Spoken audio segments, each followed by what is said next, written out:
I learned this story of forgiveness from Magida Devora Zaslow, who based her version on a collection of stories by Eric Kimmel, who adapted it from a Talmudic tale. And so it goes with stories, changing form as they're passed down, making them a wonderful channel for this season of transformation and forgiveness. Once, a famous rabbi was traveling in the countryside with his family, and he came to a small town. When he stopped at the synagogue, the people in the congregation asked him to come in and share a teaching, and so he did. As he stood before the people, he closed his eyes and briefly prayed that he would find the message that was needed that day. And then he spoke. When an artist paints a picture or a sculptor sculpts with clay, each creation is different but beautiful in its own way. Every piece contains a trace of the artist. And it is the same with our Creator. God shapes each of us for our own purpose, but we all have the mark of the artist, a spark of the divine. And our deepest work is to recognize that spark in ourselves and each other. Everyone in the congregation was moved by the rabbi's talk. Outside the synagogue, there was a beggar who had been disfigured in childhood. He'd walked all the way to the synagogue to hear the rabbi speak, but he was so ashamed of his appearance that he had listened from outside. He was so touched by the rabbi's message that he decided he would ask the rabbi for a personal blessing. So he waited till the rabbi walked down the path, and then he stepped out.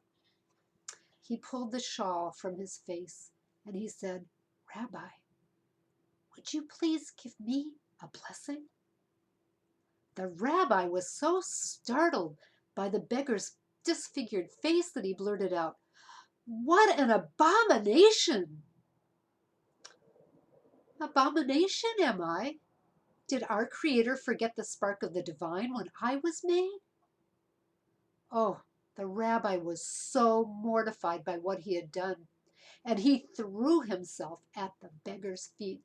He said, "Oh, I am so terribly sorry. I don't know what came over me. I've hurt you deeply. Please, please forgive me." And the beggar said, "I'll forgive you when the one who made me forgives you." The rabbi said, "I'm so deeply sorry.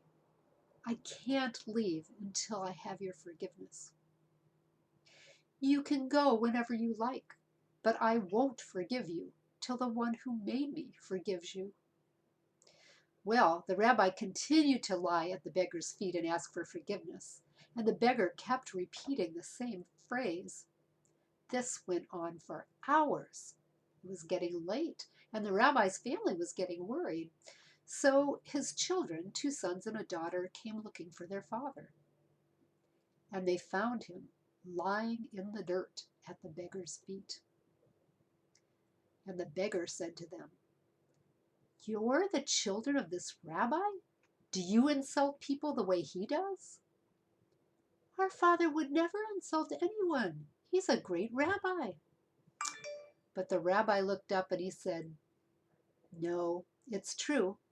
I have offended this man, and I can't leave here until he forgives me." The first son walked up to the beggar and said, "You can see my father is truly sorry. Please forgive him." "I'll forgive him when the one who made me forgives him." And the second son tried, "Please, this is enough. My father is lying at your feet, begging. He's begging for forgiveness. What more can he do?" "He can do whatever he wants, but I won't forgive him until the one who made me forgives him." Then the rabbi's daughter walked up to the beggar, very gently reached out to him, and said, "My father's not waiting here for God's forgiveness. God has already forgiven him. God's mercy falls and washes over us like rain. My father doesn't wait here because he needs you to forgive him. He waits here for your sake. He knows that a heart filled with malice is a great burden. He's waiting for you to forgive so you can let go of the anger and the hurt that consumes you. Now the beggar, who had suffered years of scorn and abuse, felt something shifting inside of him, and he looked into the rabbi's eyes.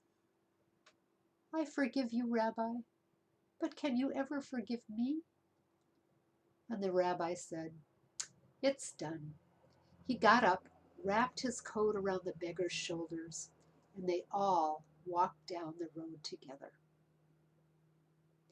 So may we all be blessed with the ability to see the sparkle of divine in each other and in ourselves. And may we have the wisdom and courage to let go of the anger and the hurt that weighs us down.